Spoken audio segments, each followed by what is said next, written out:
রাজনৈতিক দলগুলোর মতামত চেয়ে পাঠানো জাতীয় ঐকমত্য কমিশনের সুপারিশমালার কিছু বিষয় নিয়ে প্রশ্ন তুলেছে বিএনপি। এতে অনির্বাচিতদের ক্ষমতায়নের চেষ্টাও দেখছে দলটি। গুলশানের চেয়ারপারসনের কার্যালয়ে এক সংবাদ সম্মেলনে বিএনপি মহাসচিব মির্জা ফখরুল ইসলাম আলমগীর দলের অবস্থান তুলে ধরেন। তিনি বলেন, সুপারিশমালায় সাংবিধানিক কমিশন সহ নতুন নতুন বিভিন্ন কমিশনের প্রস্তাব করা হয়েছে। এ সমস্ত কমিশনের এখতিয়ার, কর্মকাণ্ডের যে বর্ণনা দেওয়া হয়েছে তাতে মনে করার যথেষ্ট কারণ রয়েছে যে আইন বিভাগ ও নির্বাহী বিভাগকে যতটা সম্ভব আন্ডারমাইনিং করা এবং ক্ষমতাহীন করাই উদ্দেশ্য, যার ফলশ্রুতিতে একটি দুর্বল ও প্রায় অকার্যকর সরকার ব্যবস্থা প্রতিষ্ঠিত হবে। এ প্রসঙ্গে স্থায়ী কমিটির সদস্য সালাহ উদ্দিন আহমেদ বলেন, ন্যাশনাল কনস্টিটিউশনাল কাউন্সিল এনসিসি নামের একটি ফ্রেমের প্রস্তাব করা হয়েছে। সেটার গঠন প্রক্রিয়া ও কার্যপরিধি বর্ণনা করা হয়েছে। তাতে সমস্ত স্তরে স্তরে দেখা যায় অনির্বাচিত বিভিন্ন ব্যক্তিরা এই সমস্ত কর্মকাণ্ড পরিচালনা করবেন এবং সাংবিধানিকভাবে তাদের ক্ষমতায়নের প্রস্তাব করা হয়েছে। তাতে দেখা যাবে নির্বাচিত প্রতিনিধির আর কোনো গুরুত্ব নেই। প্রায় সকল গুরুত্বপূর্ণ কার্যাবলী রাষ্ট্রের অনির্বাচিত প্রতিনিধিদের সমন্বয়ে সম্পন্ন হবে যদি এগুলো গৃহীত হয়।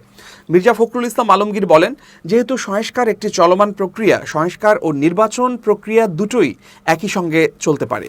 রাজনৈতিক দলগুলোর ঐক্যমতের ভিত্তিতে একটি সংস্কার সনদ তৈরি হতেই পারে, নির্বাচিত সরকার পরবর্তীতে যা বাস্তবায়ন করবে।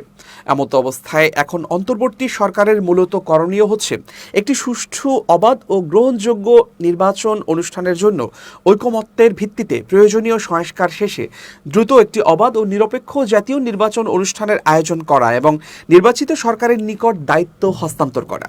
তিনি বলেন, নির্বাচিত সরকার জনগণের কাঙ্ক্ষিত ঐক্যমত্যের সংস্কারগুলো সম্পন্ন করবে, কেননা জনগণের নিকট দায়বদ্ধ এবং ন্যায় বিচার ও সুশাসন নিশ্চিত করতে অঙ্গীকারাবদ্ধ নির্বাচিত সরকারের পক্ষেই গ্রহণযোগ্য সংস্কার সম্পাদন সম্ভব।